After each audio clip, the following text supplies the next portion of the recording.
औज़ुबिल्लाहिमिनश्शैतानिर्रजीम बिस्मिल्लाहिर्रहमानिर्रहीम। आज हम सीख रहे हैं मल्टीप्लिकेशन की। हमने मल्टीप्लिकेशन ऑफ टू मैट्रिसेस किस तरह करनी है। तो जब भी उससे प्रीवियस वाले लेक्चर अगर आपने नहीं देखा है वहाँ पर वो आप देख लें कि उस लेक्चर में हमने एडिशन और सब्ट्रैक्शन सीखा था। दो मैथमेटिकल ऑपरेटर हमने सीखे थे। अभी इस लेक्चर में हमने ये सीखना है कि हम मल्टीप्लिकेशन किस तरह करेंगे। तो मल्टीप्लिकेशन करने के लिए आपको दो क्वेश्चन का आंसर देना है। पहला एक क्वेश्चन ये है कि कब आप मैट्रिसेस मल्टीप्लाई कर सकते हैं।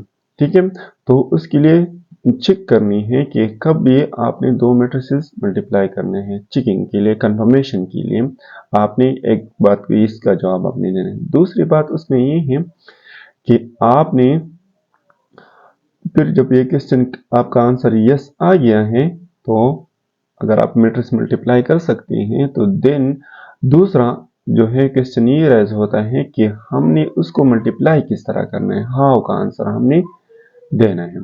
ठीक है, तो इसमें हम ये चेक करेंगे। तो यहाँ पर जो मैंने पहला स्लाइड जो है वो conformability of multiplication of matrices, conformability for multiplication of matrices. तो हमने कंफर्म करना है, चेक करना है कि मैट्रिसेस हम कब मल्टीप्लाई कर सकते हैं। ठीक है, तो उसकी कंफर्मेशन के लिए आपने जस्ट आपके पास सबसे पहले टू मैट्रिसेस होना चाहिए, ए लेट सपोज और बी। हमने दो मैट्रिसेस ली हैं और said to be conformable for multiplication A B. तब आप ए बी मालूम कर सकते हैं।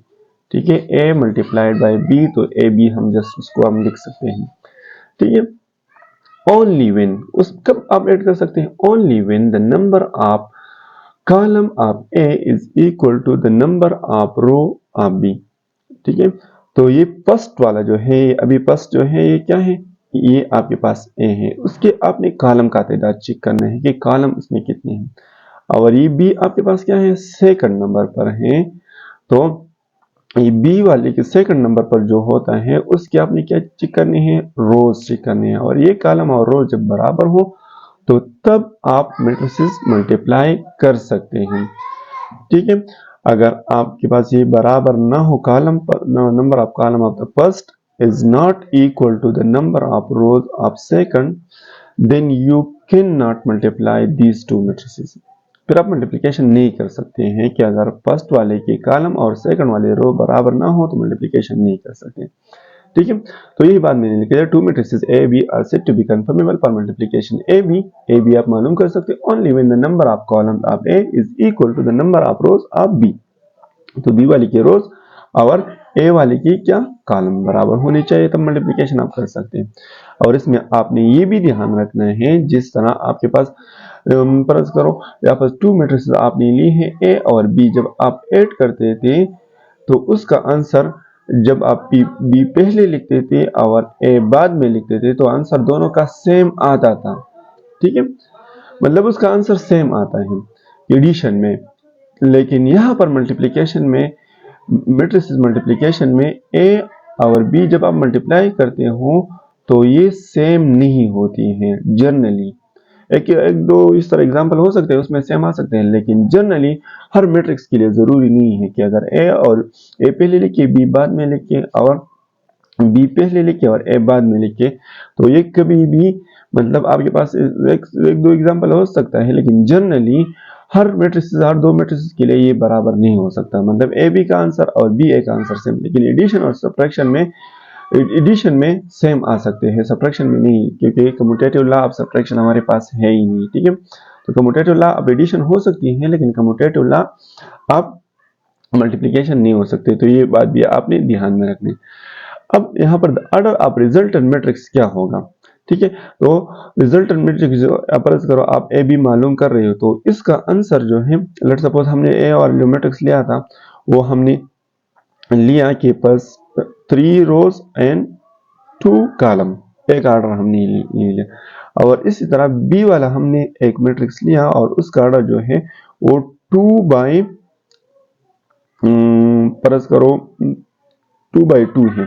ठीक है, तो पहले हमें इसको चेक करना है कि मल्टीप्लाई हो सकता है कि नहीं। अगर हो सकता है तो उसका आंसर ए बी वाला का, ए बी जो आएगा उसका ऑर्डर कौन सा होगा। तो नंबर ऑफ कॉलम इसमें क्या है, तो सी की वैल्यू क्या है, वो 2 है। और नंबर ऑफ फर्स्ट की हमने रो चेक की है, और सेकंड वाले फर्स्ट वाले की हमने कॉलम चेक किया जो कि 2 है। कॉलम का तादाद जो सेकंड नंबर जो होता है कॉलम की। और दूसरा बी वाले के हमने रो चेक करनी है, उसमें रो कितनी है। तो अगर रो फर्स्ट नंबर जो होता है रो के लिए है, तो इसमें रो कितनी है, 2 है। तो रो कॉलम और रो का तादाद सेम है, तो ये आप मल्टीप्लाई कर सकते हैं। लेकिन उस जब आप करते हैं ए बी का आंसर निकालते हैं, वो भी एक मैट्रिक्स आना चाहिए, क्योंकि मैट्रिक्स के साथ मल्टीप्लाई करते हो तो एक मैट्रिक्स ही आना चाहिए, नंबर नहीं होगा वो, ठीक है। तो इस ए बी का प्रोडक्ट का जो ऑर्डर है वो क्या होगा। तो जो ये वाला नंबर बच गया है ए में, तो ये 3 उसमें रो होंगे, और ये सेकंड में जो कॉलम बच गए हैं उसमें 2 कॉलम होंगे। तो ये रिजल्टेंट का ऑर्डर है। तो यहाँ पर मैंने ये लिखा है, the order of resultant matrix A B is equal to the number of rows of A is the number of rows of A by the number of column of B। तो B की column का तादाद और A के रो का तादाद जो है वो अगर हम कंबाइन लिखे तो वो ए बी का ऑर्डर बनती है, ठीक है। तो इसी तरह जो है हमने कंफर्मेशन करनी है, चेक करनी है, और उसके लिए कंक्लूजन ये है कि नंबर ऑफ कॉलम आप the first matrix number of column आपने चेक करनी है, और सेकंड मैट्रिक्स की आपने क्या चेक करनी है, नंबर ऑफ रोज चेक करनी है। अगर वो दोनों बराबर हो then you can multiply, confirmation नहीं है। अगर बराबर ना हो तो फिर आप मल्टीप्लिकेशन नहीं कर सकते, ठीक है। तो इसके बाद अगर मल्टीप्लिकेशन हमारा पास आंसर आ गया, कंफर्मेशन हमने कर लिया कि हाँ हमारा पास जो आंसर आया वो यस है कि आप मल्टीप्लाई कर सकते हैं, देन हमने किस तरह मल्टीप्लाई करना है। तो अभी हमने इसका जवाब देना है कि how we can multiply any 2 matrices, ठीक है। अगर कंफर्मेशन हो गया, हाँ, फिर आपने ये चेक करना है कि किस तरह मल्टीप्लाई कर सकते हैं। तो हमने ये लिखा है कि उसका कब किस तरह मल्टीप्लाई करते हैं। तो the first row of first matrix, first row आपने सेलेक्ट करनी है। फर्स्ट रो इसमें करो, हमारे पास ये एग्जांपल है, इसको भी हम सॉल्व करेंगे इसमें। तो first row of first matrix multiply with each column of the second matrix. तो फर्स्ट आपने रो सेलेक्ट करनी है फर्स्ट मैट्रिक्स की, आपने क्या सेलेक्ट करनी है, फर्स्ट रो सेलेक्ट करनी है, फिर उसके बाद सेकंड रो सेलेक्ट करनी है, और इसी तरह प्रोसेस जो है रिपीट आपने करनी है। First row of first matrix multiply with each column, हर कॉलम सेकंड में जितनी भी कॉलम हो फर्स्ट रो उसी इतनी कॉलम के साथ आपने मल्टीप्लाई करनी है अब द सेकंड मैट्रिक्स। कौन सी वाले मैट्रिक्स की कॉलम, सेकंड वाले मैट्रिक्स की कॉलम, ठीक है। Then the second row of the first, फिर सेकंड रो सेलेक्ट करनी है और वो मल्टीप्लाई करनी है with each column of the second, हर कॉलम जो है सेकंड वाले के हर कॉलम के साथ। In the process goes on, और इसी तरह प्रोसेस आपने तब तक करनी है जब रोज का तादाद खत्म ना हो। फर्स्ट वाले के रो का तादाद जब खत्म हो जाए तो वो मल्टीप्लिकेशन कंप्लीट होता है, ठीक है। अब हमने इन दोनों को मल्टीप्लाई करना है कि हाँ हम इसको मल्टीप्लाई कर सकते हैं कि नहीं। पहले हम ये चेक करेंगे। हाँ, तो फर्स्ट अगर हम क्या मालूम करना चाहते हैं, ए और बी का प्रोडक्ट हम मालूम करना चाहते हैं। तो ए मल्टीप्लाई बाय बी हम मालूम करना चाहते हैं, तो मल्टीप्लाई कर सकते हैं कि नहीं। तो फर्स्ट अभी ए है, तो ए के हमने क्या चेक करनी है, कॉलम। तो एक कॉलम ये है और दूसरा कॉलम ये है।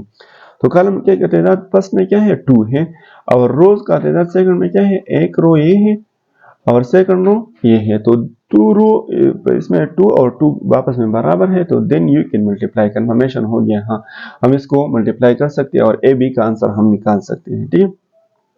अब हमने किस तरह निकालना है, तो वो अभी जो है हम सॉल्व कर रहे हैं। तो फर्स्ट रो हमने सेलेक्ट करनी है, तो फर्स्ट रो हम सेलेक्ट करेंगे, ठीक है। अब हमने फर्स्ट रो सेलेक्ट करनी है। फर्स्ट रो हमारे पास ये है, ये हमने सेलेक्ट किया, ठीक है।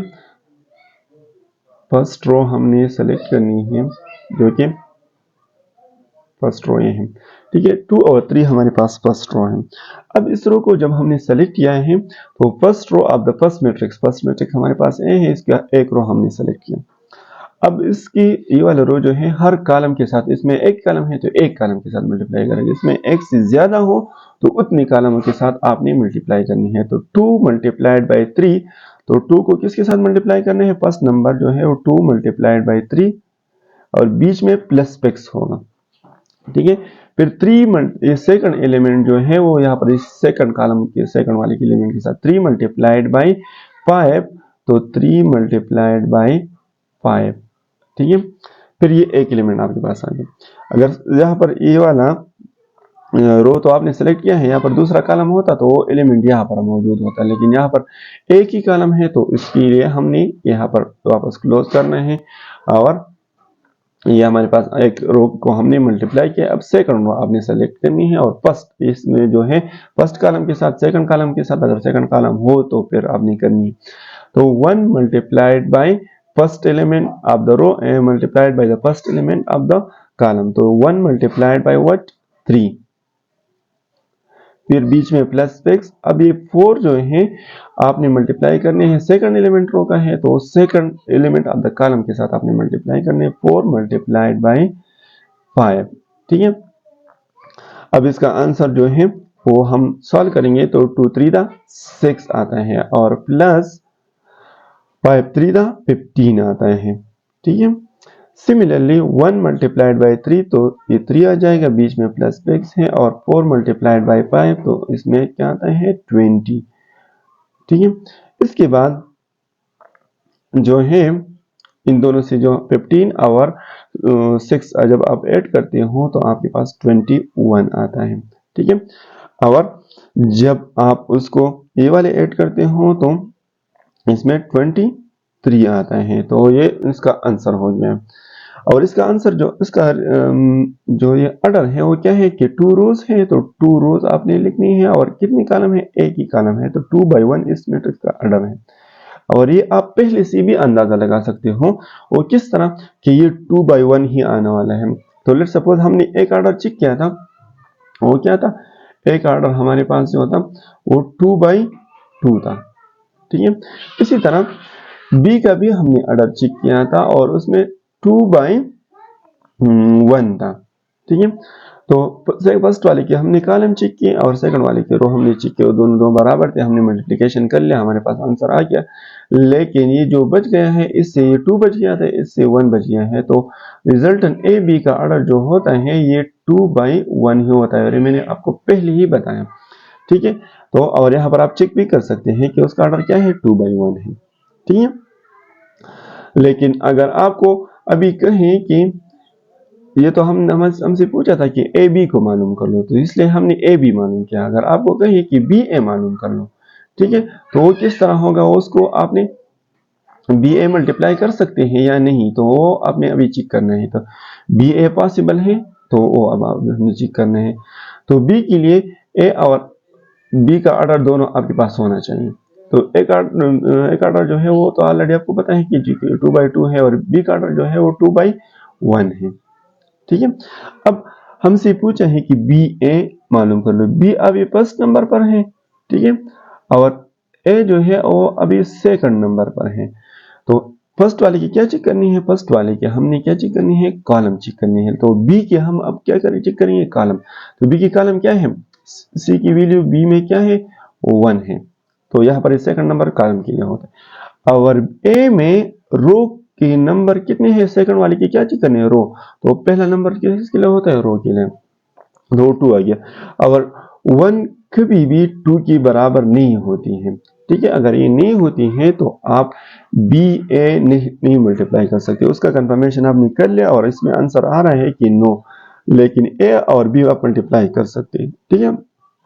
और इसलिए इसी वजह से जो है कम्यूटेटिव लॉ, इस कम्यूटेटिव लॉ ऑफ मल्टीप्लिकेशन इसमें उबे नहीं होती है कि आप जब एडिशन करते थे तो वहां पर होता था, लेकिन अगर आप बी ए मल्टीप्लाई करते हो वो उसका आंसर बी और ए का सेम नहीं आता है, इसी वजह से, ठीक है। कि कभी कभी आप ए बी मालूम कर सकते हो, ठीक है, लेकिन बी ए मालूम नहीं कर सकता। अगर वो जो है अगर आप मालूम भी कर ले तो तब भी सेम नहीं आता है, ठीक है। तो ये बात आपने ध्यान में रखनी है। नाउ सिमिलरली आपने तो मल्टीप्लिकेशन कर लिया है कि मल्टीप्लिकेशन को कंफर्मेशन भी आपने कर लिया, और उसका जो है कंफर्मेशन जब आपने कर लिया तो फिर किस तरह मल्टीप्लाई करते हैं वो अभी आपने सीख लिया। नाउ अब उसमें कम्यूटेटिव लॉ मैंने आपको पहले बताया कि कम्यूटेटिव लॉ इसमें होल्ड नहीं होती है। तो commutative law multiplication of matrices जो है वो इसमें होल्ड नहीं होती। Commutative law of matrix does not hold generally. तो जनरली ये होल्ड नहीं होते हैं। कभी कभार इस तरह आ सकता है कि आपके पास वो दोनों का आंसर सेम आ जाए, लेकिन हर दो मैट्रिक्स के लिए वो जरूरी नहीं है कि ए बी का आंसर बराबर हो बी ए का। तो यहाँ पर हमने इक्वल के ऊपर इस तरह क्रॉस लगाया है, तो it does not A B the product of A B should not be equal to the product of B A. अगर बी पहले लिखे ए बाद में लिखे तो वो कभी भी किस तरह बराबर इसमें नहीं हो सकता जनरली। ठीक है, ये वर्ड आपने ध्यान में रखना है। तो commutative law of matrix does not hold, ओबे नहीं होती, होल्ड नहीं होती इन जनरली ओबे नहीं होती, लेकिन कभी कभार इस तरह आ सकता है कि उसमें वो बराबर आ जाए। ठीक है, तो अब जो है एसोसिएटिव लॉ जिस तरह आपने एडिशन में पढ़ी थी उसी तरह आपने किस में पढ़नी है, मल्टीप्लिकेशन में पढ़नी है। तो इसमें आपके पास तीन मैट्रिक्स होनी चाहिए। ए बी कम्यूटेटिव के लिए कितने थे, 2 थे, लेकिन एसोसिएटिव के लिए 3, ए बी एंड सी। ये तीन matrices are the 3 matrices such that एक ऑर्डर क्या होना चाहिए, एक ऑर्डर जो है m बाई n है। लेट सपोज ये जनरल m और n ये सारे नंबर ही होंगे आपके पास क्वेश्चन में। ठीक है, और b का ऑर्डर हमने लिखा कि वो क्या है, n बाई p, मतलब a में m रोज होंगे n कॉलम होंगे, और b में n रोज होंगे और p कॉलम होंगे, और इसी तरह c वाले की p रोज होंगे और q कॉलम्स होंगे। तो ये तीनों का ऑर्डर जो है हमने मेंशन किया है यहाँ पर कि m बाई n, b का a का, और b का n बाई p, और c का n by p by q। तो और एसोसिएटिव लॉ ये है कि उसमें आप एसोसिएशन चेंज करते हैं कि अगर आप a b c is equal to a b c, ये बराबर कब हो सकता है कि अगर आप इसमें लेफ्ट हैंड साइड में b और c को पहले मल्टीप्लाई करें, उसका जो आंसर आएगा वो एक मैट्रिक्स होगा, और वही मैट्रिक्स आप फिर a के साथ मल्टीप्लाई कर लें तो वो जो है वो उसका आंसर सेम होगा कि अगर हम इस राइट हैंड साइड में a और b को पहले मल्टीप्लाई कर लें और फिर जो उसका जो आंसर आएगा वो c के साथ मल्टीप्लाई करें, उस दोनों का लेफ्ट हैंड साइड का और राइट हैंड साइड का आंसर तब जब सेम हो तो तब आपके पास एक एसोसिएटिव लॉ ओबे होती है, और ये जनरली भी ओबे होती है। आप चेक कर सकते हैं, किसी भी तीन मैट्रिक्स ले लो लेकिन उसमें इस तरह ऑर्डर हो, कंफर्मेबल पर मल्टीप्लिकेशन हो। ठीक है, तो अगर वो कंफर्मेबल पर मल्टीप्लिकेशन है कि अगर आप उसको मल्टीप्लाई कर सकते हैं, then you can check the associative law under multiplication. तो यहाँ पर मैंने लिखा है कि b और c को पहले मल्टीप्लाई करो, उसके बाद उसके साथ a मल्टीप्लाई करो, उसका आंसर इक्वल होगा, सेम होगा कि अगर हम a और b को मल्टीप्लाई करें देन c मल्टीप्लाई कर लें। ठीक है, और यहाँ पर ये ऑर्डर कब, मतलब हमने इस तरह क्यों लिखा है कि a का जो कॉलम है, ठीक है, वो बराबर होना चाहिए b की रो के, और b की जो कॉलम है वो बराबर होनी चाहिए c की रोज की, तो तब ये मल्टीप्लिकेशन पॉसिबल है। इसलिए हमने इस तरह ऑर्डर लिखा। यहाँ पर जो है n और n ये दोनों सेम नंबर होगा, यहाँ पर p और p सेम नंबर होगा, और उसका रिजल्टेंट का आंसर जो है फिर आप जब मल्टीप्लाई करते हो तो a और b का आंसर जो है वो क्या आता है, वो m बाई p आता है, और b और c का जब आंसर निकाल लेते हो तो वो n बाई p q आता है। ठीक है, तो इस तरह एक कंफर्मेशन आपने करनी है कि, और इसके एग्जांपल आप खुद सॉल्व कर सकते हो। अगर आपने नहीं सॉल्व करना है तो हम इसको एक्सरसाइज में इसमें इसकी क्वेश्चन है वहां पर उसके हम क्वेश्चन सॉल्व करेंगे, तो आपको पता भी लग जाएगा कि कम्यूटेटिव होल्ड नहीं हो रहा है और एसोसिएटिव होल्ड हो रहा है। ठीक है, देन अब आपने क्या करनी है कि एक लॉ बच गई है और उसको हम कहते हैं डिस्ट्रीब्यूटिव लॉ। अब डिस्ट्रीब्यूटिव लॉ जो है वो किस तरह लॉ है, उसमें भी आपके पास तीन मैट्रिक्स होने चाहिए, ए बी एंड सी, ये तीन मैट्रिक्स हैं, और उसका ऑर्डर जो है ए का ऑर्डर इसमें जो है वो इसी तरह है कि m बाई n, बी का ऑर्डर जो है वो क्या है, n बाई नया नंबर एक p, और c का ऑर्डर उसमें है कि n बाई p। ठीक है, तो ये तीनों का ऑर्डर है कि उसमें पहला नंबर जो जिस तरह ऑर्डर आप पहला नंबर रो के लिए होता है, दूसरा कॉलम के लिए होता है, उसी तरीके से। ठीक है, तो अब इसको हमने किस तरह चेक करना है, तो यहाँ पर डिस्ट्रीब्यूटिव लॉ ये है कि अगर हम ए के साथ डिस्ट्रीब्यूट कर ले कि बी और सी के साथ हम ए डिस्ट्रीब्यूट कर लें, मतलब ये यहाँ पर ये ए जो है बी के साथ भी मल्टीप्लाई कर ले और ये ए जो है आप सी के साथ भी मल्टीप्लाई कर ले। ठीक है, तो उन दोनों का आंसर सेम होता है, तो A multiplied by B plus A multiplied with C, तो ए बी हमने ए जो है हमने सी के साथ भी डिस्ट्रीब्यूट किया और ए जो है हमने बी के साथ भी डिस्ट्रीब्यूट किया, उसको दोनों का आंसर सेम होगा अगर। और इसको हम कहते हैं डिस्ट्रीब्यूटिव लॉ ऑफ मल्टीप्लिकेशन और एडिशन। ये इसमें मल्टीप्लिकेशन भी होगा, ठीक है, और एडिशन भी होगा, तो और इसमें डिस्ट्रीब्यूशन भी होगा, तो इसलिए उसका नाम जो है, इसमें मल्टीप्लिकेशन ये है कि ब्रैकेट जो है it represent the multiplication and this is addition, तो एडिशन भी है और डिस्ट्रीब्यूशन भी हम कर रहे हैं। तो अगर हम ए को मल्टीप्लाई कर लें बी के साथ और ए मल्टीप्लाई कर लें सी के साथ, तो उन दोनों का आंसर जो है वो यहाँ पर हमने मल्टीप्लाई किया, उसका आंसर सेम होगा अगर बी से हम पहले ऐड कर लें।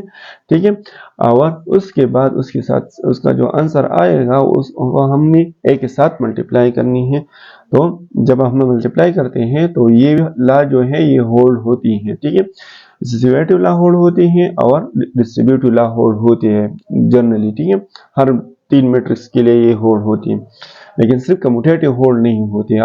कम्यूटेटिव कौन सी, एडिशन वाली तो होल्ड होती है, लेकिन मल्टीप्लिकेशन वाली होल्ड नहीं होती है। ठीक है, और यहाँ पर मैंने 2 लिखी है, तो डिस्ट्रीब्यूटिव लॉ तो है एक लेफ्ट से भी हो सकता है कि ये, और एक राइट से भी हो सकता है, तो एलडी है लेफ्ट डिस्ट्रीब्यूटिव लॉ है, तो ये ए जो है हमने लेफ्ट से मल्टीप्लाई किया है, और राइट से भी हो सकती है। अब ये सी चेक कर लो, तो हमने सी जो है राइट से मल्टीप्लाई किया है, ए सी और ए बी के साथ भी और सी के साथ भी, तो ए सी बन जाएगा, ए के साथ जब कर ले और फिर बी के साथ जब कर ले तो बी सी बन सकता है, और इसको हम आर डी कहते हैं, राइट डिस्ट्रीब्यूटिव लॉ। ठीक है, वही डिस्ट्रीब्यूटिव लॉ है और ये जनरली होल्ड होती है। ठीक है, मतलब ये सेटिस्फाई करती है मैट्रिसेस। ठीक है, अब इसके बाद जो है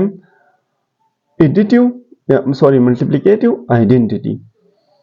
मल्टीप्लिकेटिव आइडेंटिटी हम किस तरह सॉल्व करते हैं, तो मल्टीप्लिकेटिव आइडेंटिटी में जो है वो सबसे पहले होती क्या है कि मल्टीप्लिकेट, जिस तरह एडिटिव आइडेंटिटी था, तो वो कौन सा मैट्रिक्स था, वो जीरो वाला मैट्रिक्स था, ओ से जो हम रिप्रेजेंट करते थे। ठीक है, उसमें सारे एलिमेंट 0 0 होते थे। ठीक है, लेकिन मल्टीप्लिकेटिव आइडेंटिटी कौन सी है, वो आइडेंटिटी मैट्रिक्स है। ठीक है, वो किस तरह था कि उसमें डायगोनल पर 1 1 पड़े थे। ठीक है, और बाकी सारे जो एलिमेंट थे वो 0 0 थे। ये आपके पास एडिटिव आइडेंटिटी है। ठीक है, और ये वाला जो है ये मल्टीप्लिकेटिव आइडेंटिटी है। ये क्यों इसको हम आइडेंटिटी कहते हैं, एडिशन के हिसाब से नल मैट्रिक्स है और मल्टीप्लिकेशन के हिसाब से वो आइडेंटिटी मैट्रिक्स है, ये इसको हम इस तरह क्यों कहते हैं कि लेट सपोज अगर हम एक मैट्रिक्स ले लें, ये हमने ए वाला एक मैट्रिक्स लिया। ठीक है, और इसमें जो एलिमेंट हैं वो 3 है, 4 है, 5 है एंड 10 है। ठीक है, तो ये एक मैट्रिक्स हमने लिया। अब मैं खुद से ये क्वेश्चन कर रहा हूँ कि मैं इस ए वाले के साथ एक इस तरह कौन सा मैट्रिक्स मल्टीप्लाई कर लूँ, ठीक है, कि मेरे पास उसका आंसर ये वाला मैट्रिक्स वापस आ जाए। ठीक है, तो अब मैं अगर हम इसको मल्टीप्लाई कर लें, तो यहाँ पर एक ये वाला मैट्रिक्स में दोबारा लिखता हूँ, तो 4 है, ये 5 एंड यहाँ पर 10 है। तो इसके साथ अगर मैं कौन सा इस तरह एक मैट्रिक्स मल्टीप्लाई करो और मेरे पास आंसर क्या आ जाए, वो ये वाला मैट्रिक्स वापस आ जाए, 3 4 5 एंड 10 ये वापस आ जाए, तो यहाँ पर हम कौन सा मैट्रिक्स लिखें। तो अगर हम मल्टीप्लिकेशन कर रहे हैं तो हम ये मैट्रिक्स लिखेंगे, अगर हम एडिशन कर रहे हैं कि अगर यहाँ पर यह तो हम मल्टीप्लिकेटिव प्रॉपर्टी आइडेंटिटी पढ़ रहे हैं, तो इसलिए ये मल्टीप्लिकेटिव आइडेंटिटी, तो हमारे पास आइडेंटिटी मैट्रिक्स है, तो यहाँ पर हम ये आइडेंटिटी मैट्रिक्स पुट करेंगे 1 0 0 1। तो डायगोनल पर जो है ये डायगोनल होता है और इस पर 1 1 आइडेंटिटी मैट्रिक्स में बड़े होते हैं। ये टाइप्स ऑफ मैट्रिक्स में आपने पढ़ा था, ये वाला मैट्रिक्स। अगर ये मैट्रिक्स हम मल्टीप्लाई करते हैं तो इसका आंसर वापस ये जिसके साथ आपने ये मल्टीप्लाई किया ये आइडेंटिटी मैट्रिक्स, तो जो कि वही आंसर दोबारा आया है। ठीक है, और ये किस तरह आता है आप चेक कर सकते हो, अगर आपको यकीन नहीं है तो इसको चेक कर लो। ओके, 3 को हम मतलब कंफर्मेशन ऑफ मैट्रिक्स पहले कर लेके इसमें 2 रोज और उसका ऑर्डर 2 by 2 है, इसका ऑर्डर भी 2 by 2 है, तो ये कन्फर्मेबल है। इसके कॉलम का तादाद जो है वो रो के तादाद के सेम है, तो ये आप मल्टीप्लाई कर सकते हैं। किस तरह मल्टीप्लाई करने हैं, तो ये 3 मल्टीप्लाइड बाई 1 तो 3 आता है, plus 4 multiplied by first row with first column, तो 4 मल्टीप्लाइड बाई 0 तो 0 आता है। ठीक है, और फिर जो है फर्स्ट रो आपने जो सेलेक्ट किया वो इस कॉलम के साथ भी मल्टीप्लाई करनी है, तो 3 मल्टीप्लाइड बाई 0 तो 0 आता है, प्लस 4 मल्टीप्लाइड बाई 1 तो 4 आता है। ठीक है, इसी तरह 5 मल्टीप्लाइड बाई सेकंड रो, अभी जो है फर्स्ट रो जो था उसका हिस्सा खत्म, वो फर्स्ट कॉलम के साथ भी मल्टीप्लाई हो गया, सेकंड कॉलम के साथ भी। अब सेकंड रो स्टार्ट करनी है, फर्स्ट कॉलम के साथ भी और सेकंड कॉलम के साथ भी। 5 multiplied by 1 we will get 5 and 10 multiplied with 0 तो 0 आ जाएगा। फिर 5 मल्टीप्लाइड बाई 0 तो क्या आता है, 0 आता है, और 10 मल्टीप्लाइड बाई 1 तो 10 आ जाएगा। अब इसको आप और सिंप्लीफाई कर लें तो आपके पास जो है 3 आ जाएगा, यहाँ पर 0 प्लस 4 तो 4 आता है, 5 प्लस 0 तो 5 आता है, और 10 प्लस 0 तो और 10 वापस आता है। और इसको चेक कर लो, वही आंसर हमारे पास ये मैट्रिक्स आ गया कि नहीं, इन दोनों को चेक कर लो, आंसर वही आया है। लेकिन ये हमारे पास इस मैट्रिक्स का नाम ए था और इसके साथ हमने आइडेंटिटी मैट्रिक्स मल्टीप्लाई किया और उसका आंसर वापस ए आ गया है। ठीक है, तो उसको हम आइडेंटिटी मैट्रिक्स कहते हैं। ये वाला मैट्रिक्स जो है ये MI है, मल्टीप्लिकेटिव आइडेंटिटी है। ठीक है, ये आइडेंटिटी वाला मैट्रिक्स जो है इसको हम मल्टीप्लिकेटिव आइडेंटिटी B कह सकते हैं, उसका दूसरा नाम ये भी है। ठीक है, और यहाँ पर नल मैट्रिक्स को एडिटिव आइडेंटिटी B आप उसको कह सकते हैं।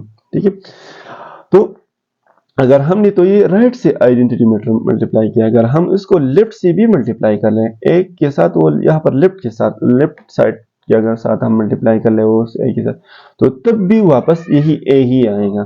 ठीक है, तो इसलिए मैंने डेफिनेशन में लिखा है कि let we have matrix I which is identity matrix.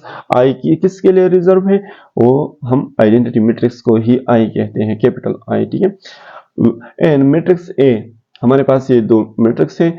If these two matrices are so related to each other, एक दूसरे के साथ वो related हो, एक मतलब एक ताल्लुक हो उसके बीच में, वो ताल्लुक क्या है कि अगर हम A के साथ identity from the right multiply कर लें या आइडेंटिटी मैट्रिक्स हमने लेफ्ट से मल्टीप्लाई करनी है, तो उस पर आइडेंटिटी पर मतलब इसमें A पर कोई फर्क नहीं पड़ता है और उससे वापस उसका आंसर जो है वही A मैट्रिक्स आते हैं। और इसलिए उसको हम मल्टीप्लिकेशन कर रहे हैं, तो इसलिए ये आइडेंटिटी मैट्रिक्स जो है मल्टीप्लिकेटिव आइडेंटिटी है। ठीक है, तो ये एक आइडेंटिटी मैट्रिक्स था। अब अगर आइडेंटिटी मैट्रिक्स है तो इसकी नेक्स्ट एक्सरसाइज में उसका इनवर्स, जिस तरह एडिटिव इनवर्स था वो सारे एलिमेंट हम माइनस करते थे, इसी तरह इसका मल्टीप्लिकेटिव इनवर्स भी होता है, लेकिन अभी वो इस एक्सरसाइज में नहीं है और वो नेक्स्ट एक्सरसाइज में हम सॉल्व करेंगे। ठीक है, उसके लिए फार्मूला है और फार्मूले की मदद से हम उसको सॉल्व करेंगे। अब transpose of matrix, transpose of matrix is very easy. Transpose of a matrix obtained by interchanging all the rows, कि आप इंटरचेंज कर लें all the rows and columns, कि जो कॉलम है उससे आप रो बनाएं और जो रोज है उससे आप कॉलम बनाएं। ठीक है, आप given matrix is called transpose. ठीक है, और इस फर्ज करो एक मैट्रिक्स है, तो हमने ये एक मैट्रिक्स लिया, इसका हम ट्रांसपोज लेते हैं। ओके, 2 5 n -7 n, ये वाला मैट्रिक्स जो ये वाला एलिमेंट जो है, लेट सपोज ये 5 ले लो, जो भी लेना है तो 5 लेते हैं। ठीक है, 6 लेते हैं कि डिफरेंट हो जाए, 5 ऑलरेडी उसमें है, तो ए मैट्रिक्स हमने लिया। अब इसकी रो अपने लिए सेलेक्ट कर लो और उसको कॉलम में चेंज करो, या कॉलम सेलेक्ट कर लो रो में चेंज कर लो, तब भी आपके पास ट्रांसपोज ही आएगा। तो वो ट्रांसपोज हम रिप्रेजेंट करते हैं एज पावर टी, या इसको हम ट्रांसपोज ऑफ ए कहते हैं। Transpose of matrix A is transpose of matrix A is written A to the power T या ए टी बी, डायरेक्टली आप इसको कह सकते हैं। और ये क्या रिप्रेजेंट करता है? ट्रांसपोज ऑफ मैट्रिक्स ए, तो इस ए का ट्रांसपोज ए टी से रिप्रेजेंट होगा। और वो किस तरह है? उसका डिफिनीशन में क्या कहा है कि इंटरचेंज कर लो ऑल रोज टू या interchanging to all the columns, तो या कॉलम चेंज कर लो या रो चेंज कर लो। तो हम अपने लिए रो सेलेक्ट करते हैं और उसको कॉलम में चेंज, तो ये एक रो है, हॉरिजॉन्टली है। तो इसको अगर हम सीधा इस तरह लिख के कि पाइप, सॉरी ये पाइप 2 पाइप आ जाएगा, तो रो क्या है? 2 पाइप है। तो यहाँ पर ये अगर हम सीधा लिख के इस तरह, ये हमारे पास रो के शक्ल में था, तो इसको हम कॉलम की शक्ल में लिखते हैं। तो अभी अगर देखें तो ये एक कॉलम है, ठीक है। तो ये एक रो हमने चेंज किया। इस तरह दूसरा रो भी आपने चेंज करना है, -7 6, तो -7 एंड 6। तो आपने जब इसको चेंज किया तो ये इसमें क्या आ गया है? Transpose of this A matrix, तो इसको हम ए टी बी लिख सकते हैं। ए टी जो बन जाएगा रो को, ये इस रो को आपने इस कॉलम में चेंज किया, और ये वाला सेकंड वाला रो जो था उसको आपने इस कॉलम में चेंज किया, और ये इसमें इसका ट्रांसपोज हो गया है, ठीक है। तो यही हमारे पास अब जो है ट्रांसपोज के लिए एक प्रॉपर्टी भी है कि जब भी आपने किसी भी 2 मैट्रिसेस को मल्टीप्लाई करते हो, एक का तो हमने ट्रांसपोज कर लिया कि उसको रो कॉलम में चेंज कर लो, या कॉलम सेलेक्ट कर लो अपने लिए और उसको रो में चेंज कर लो, then you also get a transpose of that matrix, ठीक है। अब verification of the result, A B अगर हम मल्टीप्लाई कर लें, ठीक है, अगर हम मल्टीप्लाई कर लें ए बी को और फिर हम उसका ट्रांसपोज ले लें, तो तब वो बराबर होगा कि अगर B का ट्रांसपोज हम पहले ले लें और A का ट्रांसपोज हम बाद में ले लें, फिर इन दोनों को मल्टीप्लाई कर ले। ये ट्रांसपोज कब अलग होता है? ये ट्रांसपोज पहले A पर लगता है और ये फिर जो है B, पहले B पर लगता है फिर A पर लगता है। तो यहाँ पर पहले B पर हमने ट्रांसपोज लगाया और फिर जो है हमने A पर लगाया, और ये इसको अलग, ट्रांसपोज को अलग करने का तरीका है, ठीक है।